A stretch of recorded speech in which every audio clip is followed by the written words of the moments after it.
Boogie Patrol from Edmonton. I can't believe they've never been here. Well, it's a long trip. It is a long trip, but they must be doing tours out in Eastern Canada. Well, if they're worth their weight. We certainly hope they will hope come so. by sometime. Yeah. Speaking of Alberta, Barbara Schreiner Trudel is here, who's from Calgary originally, but Yes. she loves Toronto. I right? do. It's a great city. Yeah. Now, tell us why you thought it was so great. Why I think Toronto's so Yeah. great? It's diverse. Absolutely. It's green. No, I know that. It's hot in the summer, and the winter's this long. Yeah. Wow. Yeah, You coming see- from out west, It- you and I know. Compared to Yes, Calgary. because in We've Calgary, suffered. winter starts in September and ends in August. Yeah. So it's Remember Halloween every year? You had to wear a parka over top of your... I know, great big Yeah. parkas, and you try to figure out Well- how to put a costume. Yeah. Like you'd get a great costume, but you could never Dress up as an Eskimo. Well, there were a lot of Eskimos Well, out you on the could street. do Right? that. True, That's what absolutely. everybody looked like Yeah, because yeah. we were all in our hoodies and But I think you're exaggerating when you say that winters are this long in Toronto, because I calculate this all the time. yeah. It's half the year. It is You not. know, It is. we sort of get snow in December. We usually don't get it before December. The worst is January, February, and Right. March. You know, because you see little things starting to sprout. And So that's how us Westerners sort of describe what winter is, because it would snow in September, sometime October for sure was For snowing, sure was and the snowing. snow would stay on the ground. Here in Toronto, Yeah. I've gone through a few years where we haven't even seen snow until Till- mid-January. Until January, I have Absolutely. too. And then a month and a half later, it's over. So Yeah. I understand about the So why it you just think feels it's- shorter to it me. does. Although Absolutely. now the It's a lot. bonus out west is we have blue skies. Yeah, that's all true. winter long. It might be low. minus 40, but it's a You blue got your sky. Varnays on or something. Yeah, it feels good. absolutely. Big sky country. Big sky. Right? Kind of, well, that's kind of Montana, but we're just north of there. So. I know, Pretty but close. it's the same kind of... I was out there last year. I hung out in Calgary. That's Did right. you? Calgary's a Bow. good city. I'm glad I don't live there anymore. Yeah. My whole family's there. You need a car if you live You in have Calgary. to have a car. Right? They don't have transit. People complain about transit here, and I just chuckle and I go, yeah, go to Calgary and try to ride the transit. It'll They take got you that days to train get now anywhere. that comes in and goes right through the I main know. street, It was- right? Yeah. But But it was closed the day I was there. Oh, the transit closed. who's in town? Yeah, we're shutting that puppy down. Hugh's here. We'll just shut We it down for want him now. to walk downtown. Okay, but that's not what we're here to talk No, about, we're right, not. Barbara? Because we're here to talk about, well, you were the founder of the Center for Spiritual Living here Yes. in Toronto. Yes. Right? Center for Spiritual Living. Yeah. And you're now the CEO of Joy Here and Now. Joy Here and Now. I left the Center for Spiritual Living to embark on just expanding my career and speaking to more people and reaching more people. Because what I believe is that what you think about comes about. And so if you're sitting back going, oh, poor me, well, guess what? Your day's Woe going to is suck. you. Woe is Absolutely. you. And if you wake up each day going, wow, it's a new day. What am I going to do? What am I going to create? Things happen more joyously. You seem to feel better about life. You're more positive. And it's not just about positive thinking. It's about just taking a look at your life and deciding, am I living in the past, filled with regret and remorse and guilt? That's going to make you feel lousy. Talk about get depressed. Or are you present right now going, I know, it just Yeah. makes you cringe. Or are you projecting so far into the future, oh my goodness, look at the economy, what am I going to do? I might lose my job, this might happen, that might. Well, holy crap, no wonder you feel like crap. And so many people live like that. Most Yeah. people live like Yeah, that. that's true. But if you can just kind of get in the moment and go, well, we're kind of having fun here talking about the weather in Calgary and Winnipeg and Toronto and who has a longer winter. I mean, that, you know, we just laugh and giggle and have some fun, and we're present, and so we're experiencing some joy. Right. It isn't rocket science. No. It's just simple. What you think about comes about. So how did you get this wisdom, Barbara? Because well, you what, know. when did you come to Toronto? Did it have something to do with your migration to Toronto? Well, I came to Toronto to... Hatred of winter. Yeah, well, I didn't know what the weather was like here because I No. didn't know Toronto. I just knew it was the biggest city and it didn't have a center for spiritual living. So I came here to start one, is why I came. Was there one in Calgary before? Oh, yeah. Are they all over was? Canada? Oh, they're all over Western Canada, yes. Okay. Calgary has 4. Whoa. Edmonton has 3, I think. Red Deer, Alberta. Who's ever heard of that? They have it. I've but heard of it. you have because you're from out Been west. there. But the not. reality is that, you know, they were all over the place. So I came here to start it. The bonus is I met my husband here, you know, just created a great life here. But my journey is an interesting one because I came from all manner of craziness. You know, I had a child at 15 and, oh, I know, I've been married and divorced more times than I can count. Well, not quite, but it's, you know, I've been some ups and downs. You've lived a life. I've lived a life. Yeah. I've married 2 men who beat me for a pastime and got on the other side of it. And so I'm looking at it today and people say to me, yeah, well, you know, I can't have a joyous life because this happened to me in the past. Well, if you let go of what happened in the past and go, yes, that happened, it sucked, but now this is a new day. What am I going to do with this new day? Then from there, there's a possibility of moving forward and creating something different. I chose to let the past go. And that took some doing. I mean, it's tough to have somebody beat the crap out of you and then you walk away going, you know what? You have your life, but I'm going to have mine. I'm moving on. I'm not going to dignify this by living that over and over and over again. And there's a lot of people that had great things happen in the past and they still live there, which makes their present worse because they're dreaming of a time that's gone by, whether good or bad. It just was. Let it go. In the past. You can't. It's impossible, And the past doesn't exist. The future doesn't exist. We have right now. You want to live a happy life, get with what's right now, whether it's a good day or a bad day. Stop judging it and just have it. Agreed. Okay, now, Barbara, you know what? That sounds just like the kind of thing my mom would have said to me. To just get them out of bed and out of the house. Plan B is a swift kick in the you-know-what. Have you ever seen the YouTube video from Mad TV where... what's his name? It's called Stop It. And it's the comedian, No, Mike McDonald? No, the psychiatrist guy played the psychiatrist. Bob Newhart. Oh, yeah. Bob Newhart Bob does a Newhart. little piece. It's on YouTube. It's from Mad TV, and it's Stop It. And he's playing a psychiatrist, and this woman comes in. He says, I charge $5 for a session. I'm going to give you 5 minutes, $1 a minute, but maximum of $5. And she's like, cool, this is the cheapest therapy ever. And she tells her problem, and he looks at her and he says, okay, I'm just going to give you 2 words. Most people can remember them. It's hilarious. Stop and he goes, it. stop it. Your life is... Wake up! So that was the first dollar that he earned. Yeah. Well, he doesn't make change either, so she only I had don't a blame 5. him. But, it's one of those silly things where we look at our lives and we blow it up into something fancy or different. Come on, all of us have had bad days. Well, you're right. It's like, I know too many people that worry about what might happen. Yeah. Really? Yeah. What might happen? You know what might happen? You might have a great day today. Yeah, that You ever might do occurred to something, you? or something great might happen rather than worrying about, oh my Exactly. God, I can't drink the water, I can't do this, Yeah. I can't do that. There was an interview on one of the American stations the Friday night before 9/11, and they were interviewing all kinds of people. Oh no, dread, how are you doing now? Everybody's suffering. And they had this one guy on, he said, are you kidding me? I got out of that building, I've never looked back. Mm-hmm. I was given this day, man, I'm living it. I am living it for what it's worth. And a guy he saved is still living in terror because he's living back there. And this guy's going, I'm not looking back, I'm moving on. I was given my life. That's a gift. And I thought, wow, now we need to hear more stories like his, because that's what it's all about. And we're all at choice about where we choose to focus our attention. Yeah, okay. But Yeah. that sounds, again, like something my mom would have said. I'm a But- mom, sorry. But sometimes it's easier said than done, right? You know So- what? It's usually easier said than done. So Yeah. what do you do to help people that are having difficulty with just making that switch? As a coach, part of what I do is help them to put into perspective what's going on. And the other thing is I get them to do a couple of exercises that might make it easier. One is daily meditation. And that's just about sitting in the silence. There's nothing mystical or magical about it. It's just sitting in the silence. And what we notice when we sit quietly is we start noticing what we think about. And most of what we think about is crap. If we could just clear some of that out of the way, we could start feeling better about life and about our day. And so meditation is a really powerful thing, and it's 20 minutes in silence in the morning. And a lot of people say, well, I don't have the time for it, I don't have this. It clears the head. It clears the head, and it seems like you have more time in the day as a result of doing that practice. The other thing I do is I have, because so many people have low self-esteem, they really don't like themselves. At the end of each day, I ask them to write out one thing they did that day that they are proud of. Okay. Give themselves a pat on the back, because maybe somebody else won't. And it's interesting, after a few weeks where they'll come back to me and say, you know what, I actually woke up in the morning feeling good. Mm-hmm. Write down a list of what you're grateful for every day. Simple little things. What happened today that was good? What happened today that maybe sucked, but I handled it well, so I feel good about it. Because that helps you focus on Yeah. what you are grateful for rather than what you're going to be complaining about. Exactly, right? exactly. So a little less complaining and a little more gratitude actually goes a long way. And it sounds really simple. It sounds ridiculously simple, and it is.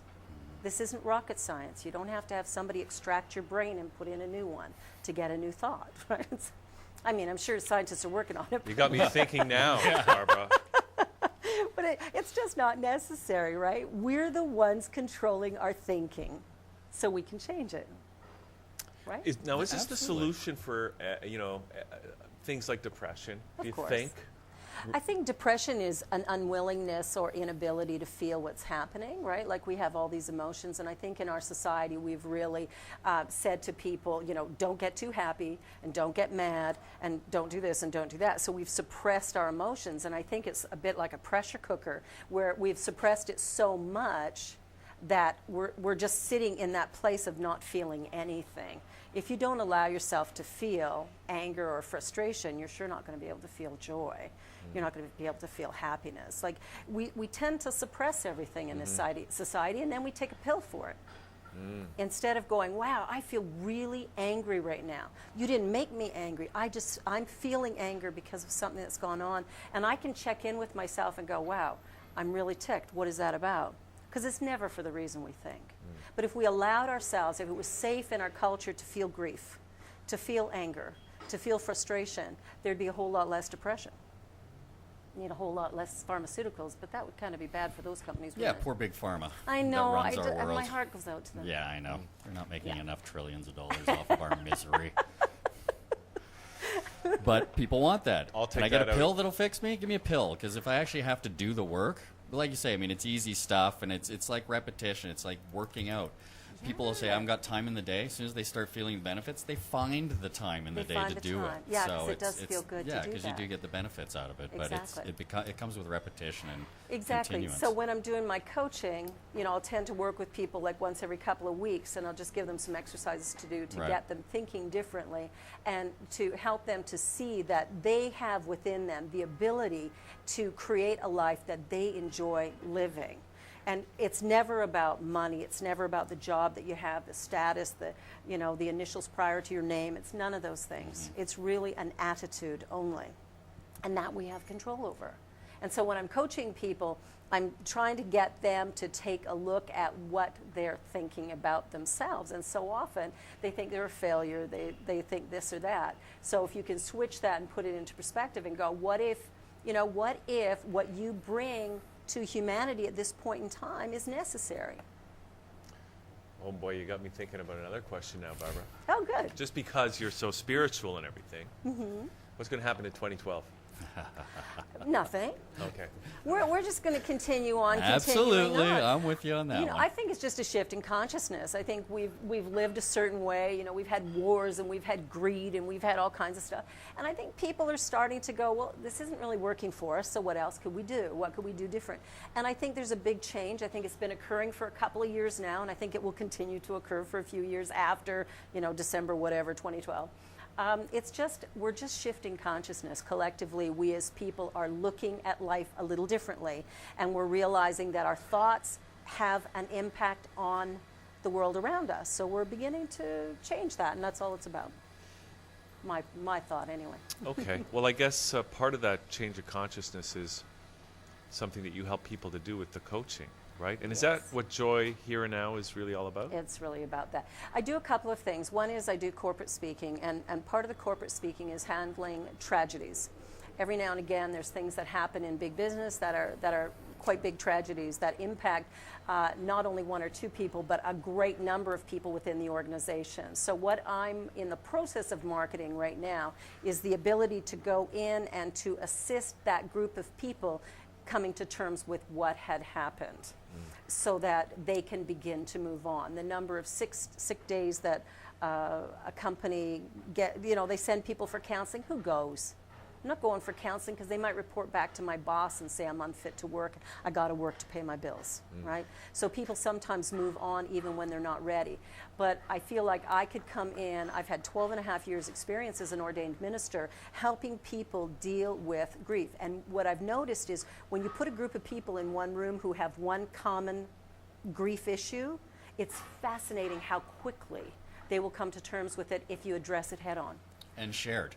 And share. Yeah. And share, absolutely. It's why memorial services and Right. celebration of life, that's why they work and give people, it's not like they end the grief, but it's like, okay, this has really happened. But it's 'Cause not you- just me alone, you know, I'm sharing I'm this. not And alone, yeah, yeah. exactly. The same thing with joy and, you know, grief at the same time, you know. We love to Absolutely. share the great times, and sometimes good to share the grief and get it out of your system. Absolutely. Yeah. It's the best way to acknowledge it and begin to move on. It's Yeah, powerful. It's absolutely. powerful.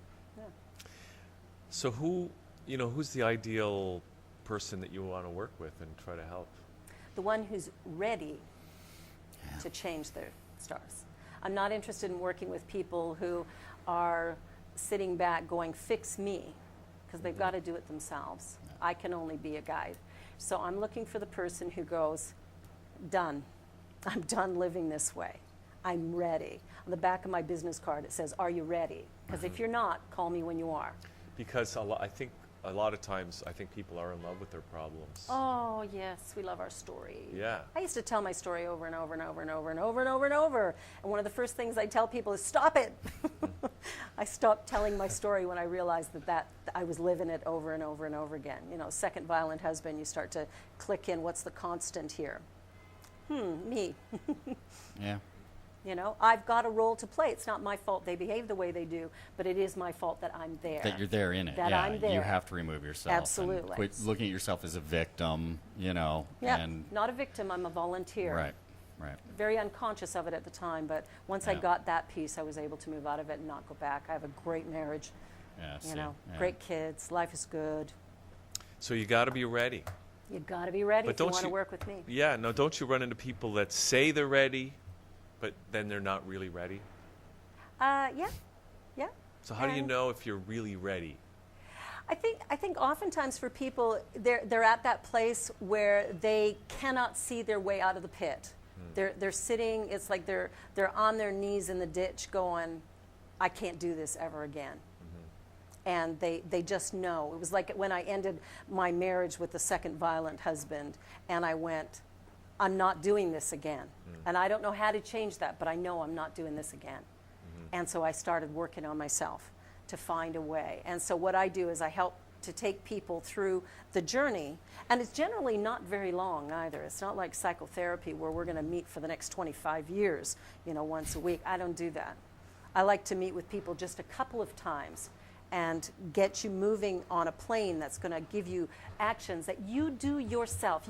You're going to, you know, move yourself into a place of accepting who you are and accepting responsibility for your life and a willingness to then create something different, better, and fabulous. Well, that's great because, you know, even like psychotherapy, you know, for 25, eventually you're going to have to take control and deal with it yourself. And the sooner, the better. The sooner the better. Right. So as soon as you're ready, call me. Yeah. I'm available. So is that the first step, the phone call, or should people check out the website? Or They should go to my website, joyhereandnow.com, and there's a little bit of information on there. It's a relatively new website. We're finalizing the details of it, but there's a video on there of some of the stuff I do corporate, a couple of the corporate talks that I do, although the corporate talks I do meet with the company and I create it specifically for that organization and for their particular situation. So, and it's all about either getting their staff happy to be there, Right, I was so about to they're say, productive. which really depressed corporations are you dealing with?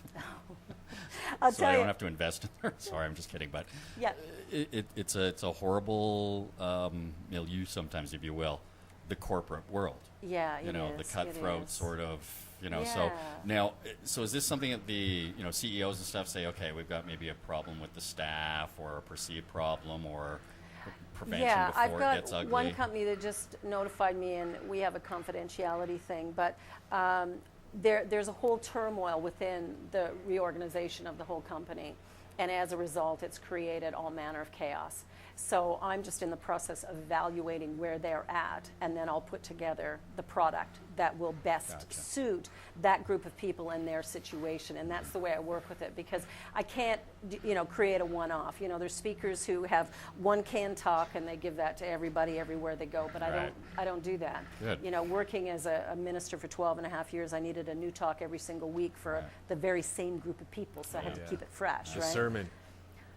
Well, it wasn't really a sermon, Well, but we'll call it a talk. I know you don't like to call it that. But No, because it was. I'll send you one. I'll send you one. It's No, I'm different. sure it was great. I I'm tell, not- when I tell say bad that- jokes and really? oh yeah, It was- life's Life's good. You got to keep it light. You got know? to keep it light and fun. If you Yeah. can't be silly and laugh at yourself a little bit and just play, because I like to do that, then what's the point? Right. All right, life gets boring, hard, challenging. Well, listen, we got something here. I don't know if it's a surprise or not, Barbara, but we're going to play a little video here that will be fun.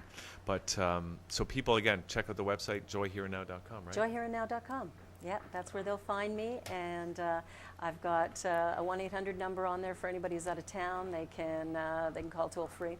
So you can And work with people anywhere, as long as they can get anywhere. to a phone? Oh, yeah, a phone or There's Skype. grief all over the world. There's grief everywhere, yeah. and we can shift it quite Good for easily. you. Yeah. All right. Well, let's shift a lot of it before 2012. Yes. Yes. Because In 2013.